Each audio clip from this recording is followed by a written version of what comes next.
আলামিন বলেন অধিকাংশ জিন আর মানুষ জাহান্নামী। কারণ কি তোমরা জানো গো? একটু লক্ষ্য করে শুনুন। আল্লাহ তাআলা বলেন ক্ষতিগ্রস্ত এই জন্য, জাহান্নামী এই জন্য আমি তাদেরকে মেধা দিয়েছিলাম, আমি তাদেরকে অনুধাবন করার জন্য তার ব্রেন দিয়েছিলাম, আমি দেখার জন্য তাদের চক্ষু দিয়েছিলাম, আমি শোনার জন্য তাদের কর্ণ দিয়েছিলাম।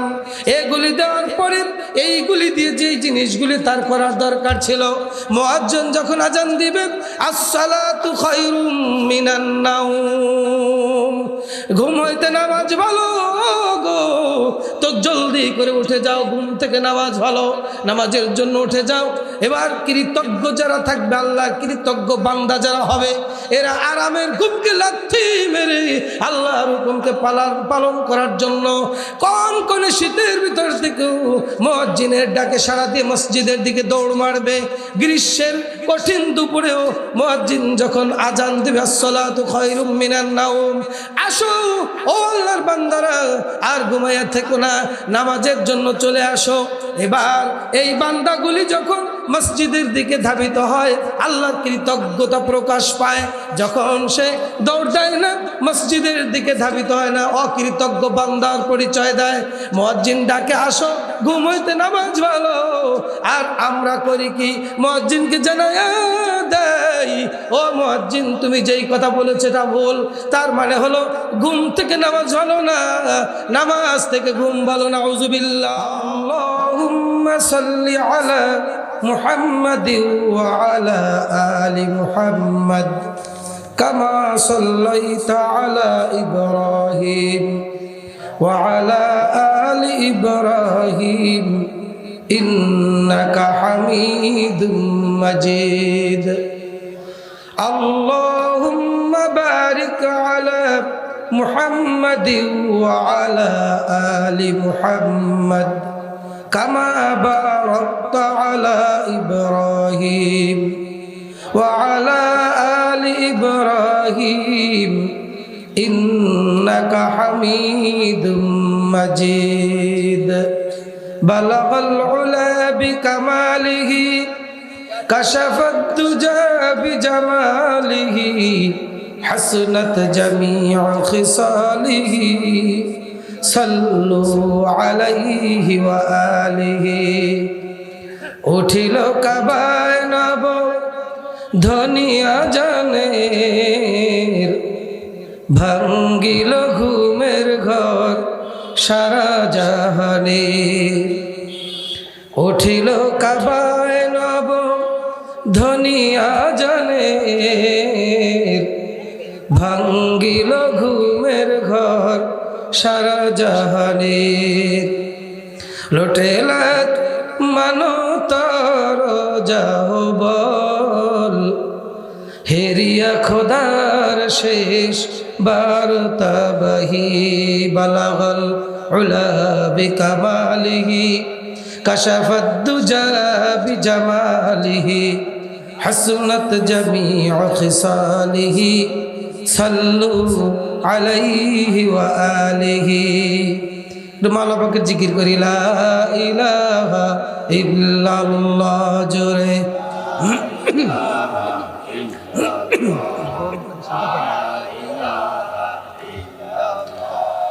লা ইলাহা ইল্লাল্লাহ, লা ইলাহা ইল্লাল্লাহ, লা ইলাহা ইল্লাল্লাহ, লা ইলাহা ইল্লাল্লাহ।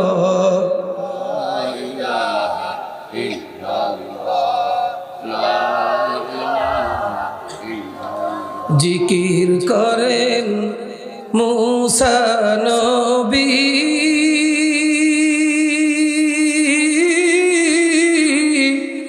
তুর পাহাড়ে গেলেন চলি। জিকির করেন মূসা নবী,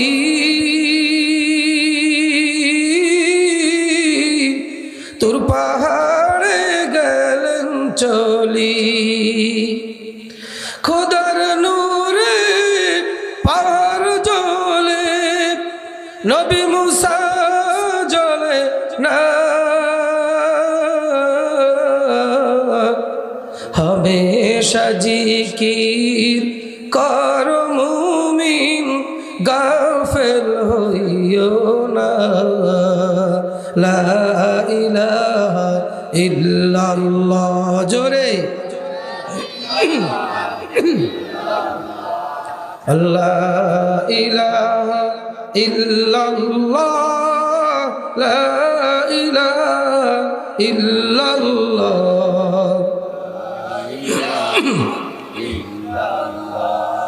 আল্লাহ ইলাহা ইল্লাল্লাহ, লা ইলাহা ইল্লাল্লাহ,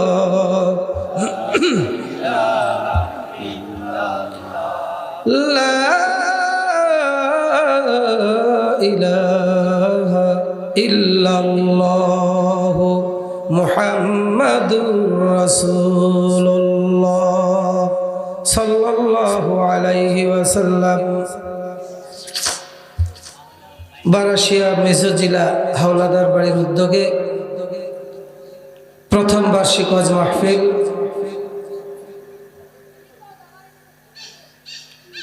আজকের এ মহতি জলসার সম্মানিত সদরে জলসা, সম্মানিত সভাপতি, আমার মাথার তাজ, দক্ষিণ বাংলার প্রত্যেকটা মানুষের হৃদয়ের স্পন্দন, প্রিয় মানুষ, হাজার হাজার আলেমের উস্তাদ জনাব আলহাজ হযরত মাওলানা আব্দুর রহমান সাহেব দামাত বরকতুল আলিয়া, আজকের মাহফিলের সম্মানিত আমন্ত্রিত উলামায়ে কেরামগণ, সামনে উপবিষ্ট দিন দরদি পরহেজগার সম্মানিত মুসলমান ভাইয়েরা, পর্দার আড়ালে অবস্থানরতা আমার প্রাণ প্রিয় মা বোনেরা, সর্বপ্রথম আমরা আমাদের হৃদয়ের সবটুকু ভালোবাসা উজাড় করে দিয়ে সে মহান রব্বুল আলামিনের দরবারে লাখো কোটি শুকরিয়া আদায় করছি, যিনি আমাদেরকে সুস্থতা দান করেছেন। সুস্থতা নামক নেয়ামত নিয়েই আল্লাহ তাআলার বড়ত্বের কথা, রাসূলের হাদিস থেকে বিভিন্ন ধরনের দিক নির্দেশনার কথা তথা মাহফিল প্যান্ডেল, বেহেশতের বাগিচায় সুস্থ অবস্থায় উপস্থিত হওয়ার তৌফিক আল্লাহ দান করেছেন। এর জন্য সকলে দিল থেকে শুকরিয়া আদায় করছি, বলি আলহামদুলিল্লাহ। শুকরিয়া আদায় করছি সে মহান রব্বুল আলামিনের দরবারে।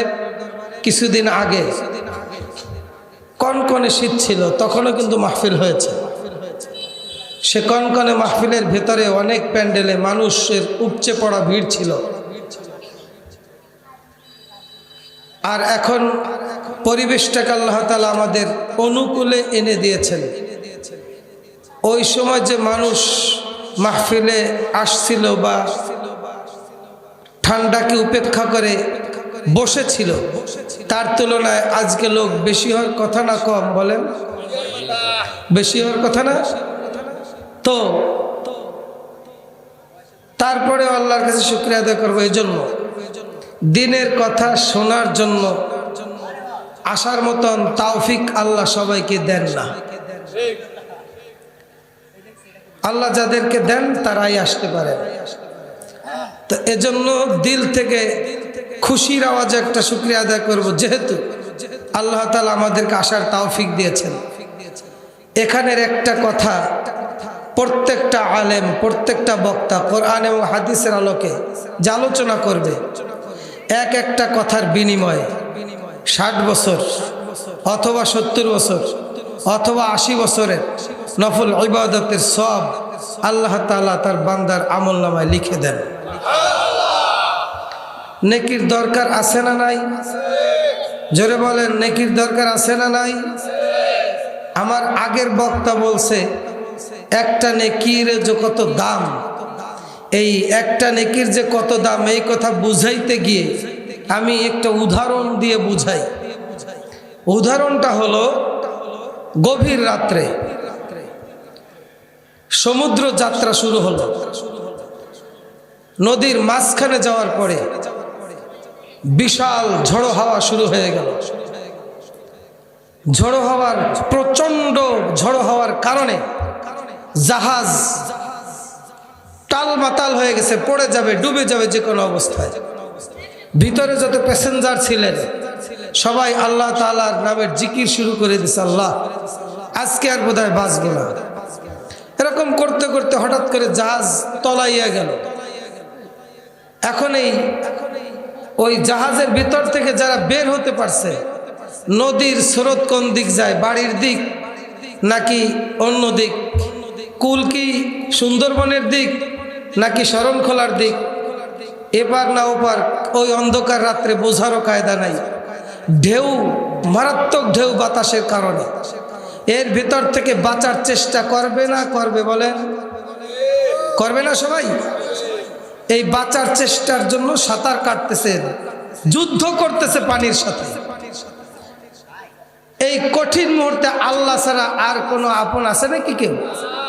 সন্তানও আপন থাকবে না, বাপও আপন থাকবে না, মাও থাকবে না তখন। কারণ আমি দেখেছি একটা বানর, হনুমান একটা জাহাজে খাসার ভিতরে আটকানো, বাচ্চা আছে দুটো। মা হনুমানটি বাচ্চা নিয়ে আনন্দ ফুর্তির ভিতরে আছে। তখন এই হঠাৎ করে লঞ্চ ডুবে যাচ্ছে আর আস্তে আস্তে খাসার কাছে পানি আসছে। মা হনুমানের বুঝতে আর বাকি রইল না যে পানি আসতেছে, বিপদ সামনে। বাচ্চাগুলি তো বোঝে না।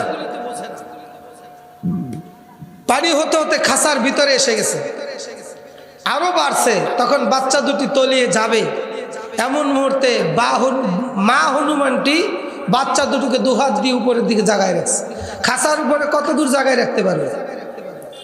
এরপরে পানি হতে হতে মা বানরের বা মা হনুমানের গলা পর্যন্ত, নাক পর্যন্ত, এবার মা বানর তলায় যায়। এখন নিজের বাঁচা দরকার আছে না নাই? নিজের আপন সন্তানকে পায়ের তলে দিয়ে নিজে একটু উঁচা হয়েছে। তার মানে বাচ্চা যায় যাক, আগে আমি বসি, তারপর বাপের নাম। ঠিক তেমনি করে বাঁচার জন্য মানুষ চেষ্টা করতেছে। হঠাৎ করে একটা পচা কলা গাছ,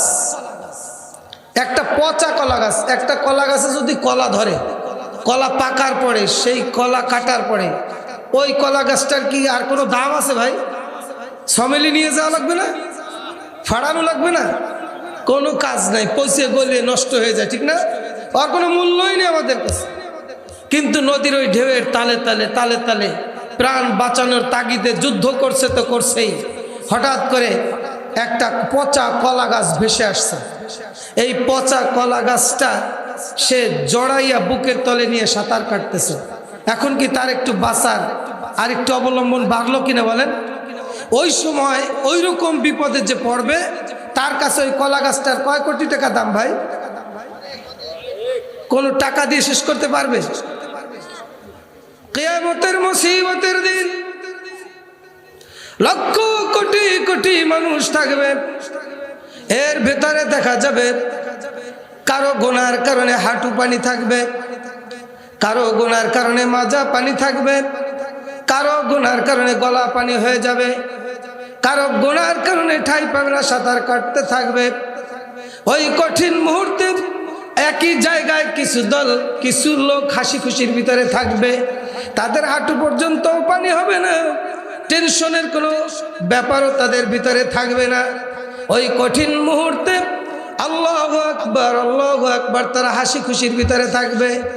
আর ওই যে গুনার কারণে হাবুডুবু খাইতে থাকবে, সাঁতার কাটতে থাকবে, ওই সময় যদি একটা নেকির কারণে সে হাবুডুবু থেকে বেঁচে যায়, তাহলে ওই একটা নেকির দাম তখন বুঝে আসবে, এখন আসবে না। এজন্য দিনের কথা শুনলে নেকি আছে, নেকির কাছে মানুষ আসতে চায় কম, বোঝে না। আমার আগের বক্তা বলছেন বাকি তো, বাকির কারণে ভাবে কে যেন কি যেন যতই বাকি হোক, আপনাদের বয়স 82 গ্রামে মানুষ তো মরে না, মরছে একেবারে 10 জনের জানাজা করছেন, এরকম লোক আছেন 10 জনের জানাজা করছেন। আমি তো 100 মানুষের জানাজা করছি, আমার বয়স তো কতটুকু, আমার থেকে যার বয়স বেশি আরো বেশি করছে না। তো ওনাদের জানাজা যখন করেছি, আমার আপনার জানাজা করা লাগবে নাকি? লাগবে নাকি? যদি তাই হয় ভাই, তাহলে মাইকের আওয়াজ যত দূর যায় ভাই, এলাকার মানুষ যারা আছেন, এই মাহফিলটা যদিও দেখলাম এই যে হাওলাদার বাড়ি একটা উদ্যোগে, তাদের ব্যক্তিগত উদ্যোগে মাহফিল, কিন্তু কথা তো কোরআনের, কথা তো আল্লাহর কালামের, ঠিক না? কথা তো আল্লাহ রাসূলের হাদিসের। এখান থেকে কিছু মধু নিতে হবে, মধু।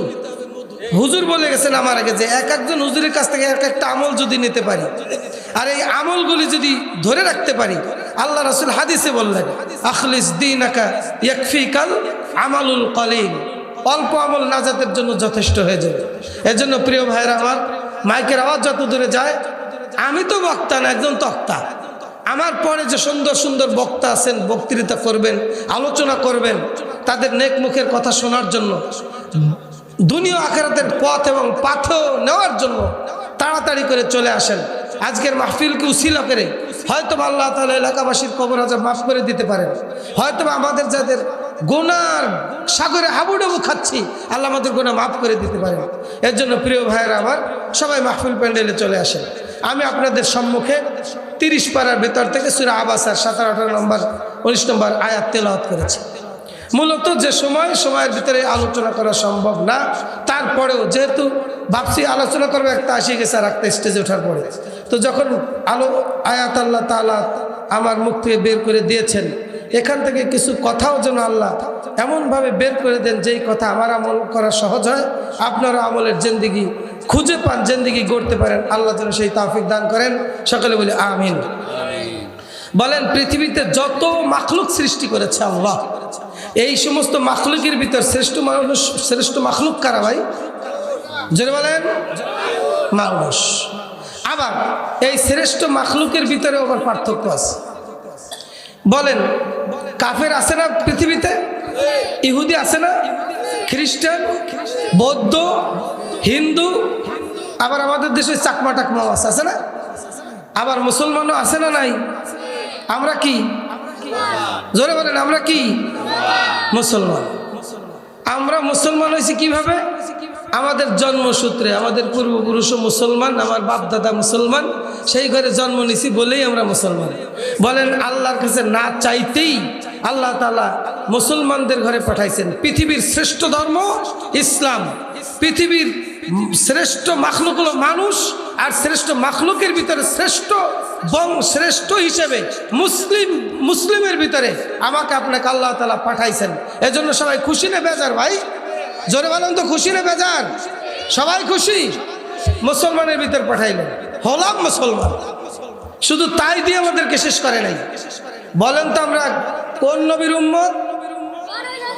আখেরি নবী হযরত মুহাম্মদ সাল্লাল্লাহু আলাইহি ওয়াসাল্লামের উম্মত, ঠিক না?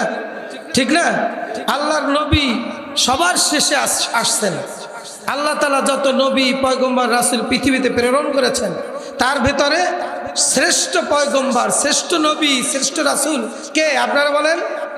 আমাদের নবী, আমাদের নবী, মানবতার মুক্তির দূত, মানবতার মুক্তির কাণ্ডারি, মানবতার মুক্তির দিশারি, আখেরি নবী জনাবে মুহাম্মদ রাসূলুল্লাহ সাল্লাল্লাহু আলাইহি ওয়াসাল্লাম, সেই শ্রেষ্ঠ নবী উম্মত করে পাঠাইছেন। খুশি তো? খুশি। শুধু তাই না, এই শ্রেষ্ঠ নবীর শ্রেষ্ঠ উম্মতের কত দাম সংক্ষেপে একটু বলি। সেটা হলো, আল্লাহ রাব্বুল আলামিনের রাসূল বলেন, কিয়ামতের ময়দানে কোটি কোটি মানুষ থাকবে। এই কোটি কোটি মানুষের ভেতর থেকে যখন জান্নাতে যাওয়া আসার ব্যাপারে আলোচনা হবে, জান্নাতে যেতে হবে, আল্লাহর নবী ডাক দিয়ে বলেন, আমার উম্মতেরা যতক্ষণ পর্যন্ত আল্লাহর জান্নাতে প্রবেশ না করবে, অন্য নবীর উম্মতেরা আল্লাহর জান্নাতে প্রবেশ করতে পারবে না। দামি না বেদামি? আমরা তো দামি, ঠিক না? কিন্তু কাজ করি বেদামি। কাজ করি কি? বেদামি। কিরকম বেদামি? আল্লাহ তাআলা আমাদেরকে শ্রেষ্ঠ করে বানাইলেন। কেন বানাইছে জানেন? আল্লাহ তাআলার গোলামি করার জন্য, আল্লাহ তাআলার দাসত্ব করার জন্য। আল্লাহ তাআলা বলেন, ওমা খালাকতুল জিন্না ওয়াল ইনসা ইল্লা লিয়াবুদুন। আল্লাহ তাআলা আমাদেরকে আর জিন জাতিকে সৃষ্টি করেছেন তার গোলামি করার জন্য, তার দাসত্ব করার জন্য। যখন গোলাম মালিকের হুকুম পালন করবে না, যখন গোলাম মালিকের হুকুম পালন করবে না, মালিকের কথা অমান্য করবে, মালিককে মেনে নিবে না, তখন মালিক তার উপর তো খুশি হবে, ঠিক কিনা? খুশি হবে? আপনি জমিতে কাজ করাবেন, ওই চিতলুনি মঠের দিয়ে কি মানে কিষেন কিনে আনলেন, শ্রমিক কিনে আনলেন, শ্রমিক কিনে আনলেন, আনার পরে টাকা দেবেন 700-800, একবারে 4টে পর্যন্ত কাজ করবে।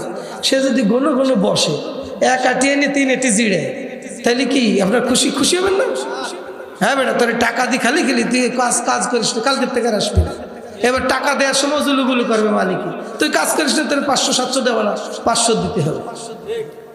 মালিক আমাকে আপনাকে সৃষ্টি করেছেন তার গোলামি করার জন্য, তার দাসত্ব করার জন্য।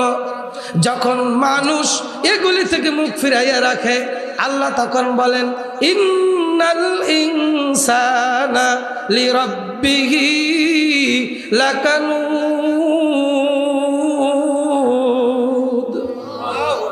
আল্লাহ তাআলা বলেন বড় নেমো খারাপ মানুষ, নিশ্চয়ই মানুষ বড় অকৃতজ্ঞ, নেমো খারাপ।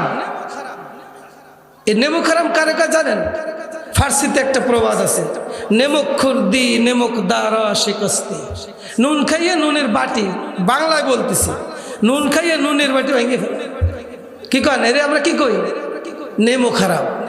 আল্লাহ তাআলা আমাদেরকে শ্রেষ্ঠ জাতি হিসেবে দুনিয়ায় পাঠাইলেন, আর পাঠানোর উদ্দেশ্য হলো বান্দারে তুই আমাকে আমার গোলামি করবি, তুই আমার গোলামি করবি, আমি আল্লাহ তোর উপর খুশি হয়ে যাব।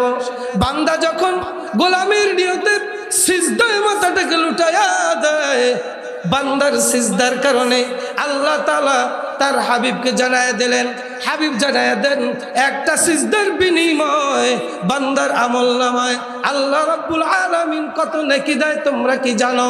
তাম পৃথিবীর ভিতরে যত জিন আর ইনসান আছে, প্রত্যেকটা জিন ইনসান 1-2 করে গুনতে গুনতে যত সংখ্যা হবে, একটা সিজদার বিনিময় বান্দার আমলনামায় আল্লাহ তত নেকি লিখে দেন। এরপরেও বান্দা ফেরে না, বান্দা ফেরে না। বান্দা বলতেছে তোরা তো একটা কুকুরের থেকে নিকৃষ্ট। কেন নিকৃষ্ট? আল্লাহ বলেন ওয়ালাকাদ যারানা লিজাহান্নামা কাসীরাম মিনাল জিন্নি ওয়াল ইনস লাহুম কুলুবুল লা ইয়াফকাহুনা বিহা ওয়া লাহুম আযানুল লা ইয়াসমাউনা বিহা ওয়ালাহুম আ'য়ুনুল লা ইউবসিরুনা বিহা ওয়ালাকাদ যারানা লিজাহান্নামা কাসীরাম মিনাল জিন্নি ওয়াল ইনস লাহুম কুলুবুল লা ইয়াফকাহুনা বিহা ওয়ালাহুম আ'য়ুনুল লা ইউবসিরুনা বিহা ওয়ালাহুম আযানুল লা ইয়াসমাউনা বিহা উলাইকা কাল আনআমি বাল হুম আযাল উলাইকা হুমুল গাফিলুন।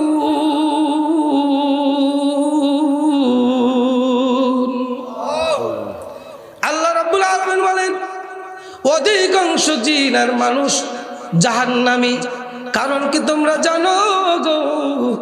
একটু লক্ষ্য করে শুনুন।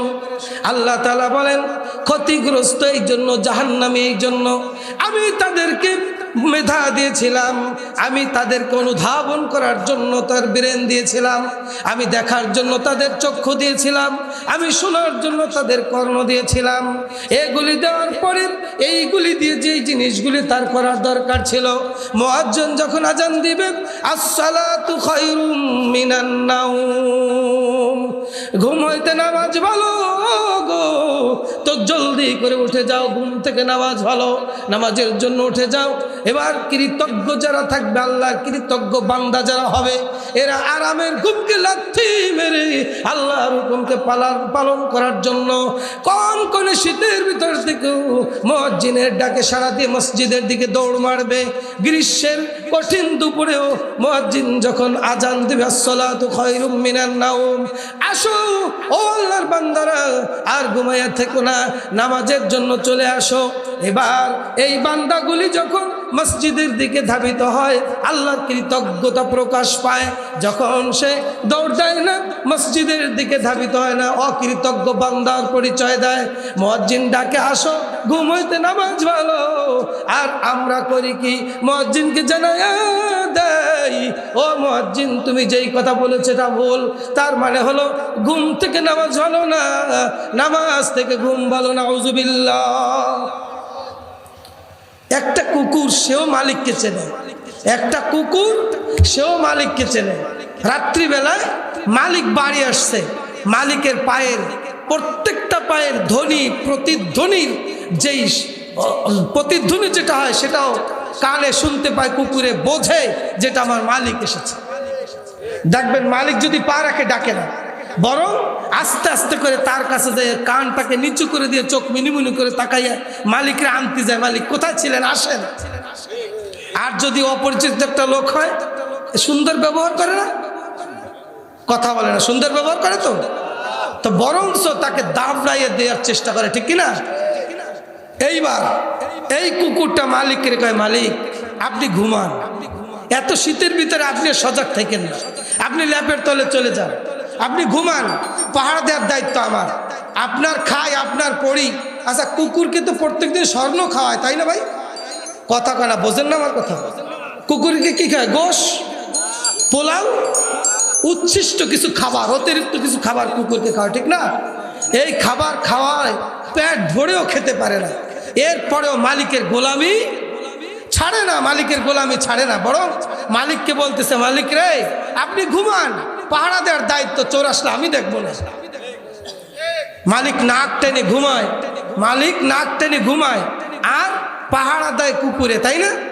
এ অবস্থায় মালিক ঘুমায় আর আল্লাহ তাআলা ডাক দিয়ে কয়, বান্দারে তোরে তো একটা কুকুর একটু উচ্ছিষ্ট খাবার খাওয়াস, এরপরে তোরে কত সুন্দর তোকে মানে তোর হুকুমের একেবারে কমান্ডকে কত সুন্দর ফলো করে, আর আমি তোকে এত সুন্দর করে বানাইলাম, আমি জানো বান্দা আমি তো ঘুমাই না, আমার তো ঘুম নাই। আল্লাহ তাও কোরআন শরীফে বলেন, আল্লাহু লা ইলাহা ইল্লা হুয়াল হাইয়ুল কাইয়্যুম লা তাখুযুহু সিনাতুন ওয়ালা নাওম। ও বান্দারে তুই তো ঘুমাস, আমি ঘুমাই না, আমি আল্লাহ তোর মালিক, উচিত ছিল আমি আল্লাহ ঘুমিয়ে থাকবো, তোরা আমাকে পাহারাদারি করবি, আমি ঘুমাইয়া থাকার পরেও আমার হুকুমগুলি সুন্দর করে পালন করবি। কিন্তু উল্টা হয়, উল্টা হলো আমি আল্লাহ ঘুমাই না, তোদেরকে ঘুমানোর ব্যবস্থা করি। কারণ কি জানো, আমি ঘুমাই না কেন, আমি সজাগ থাকি, আমার কোনো ঘুম নাই, ঘুমে স্পর্শ করে না।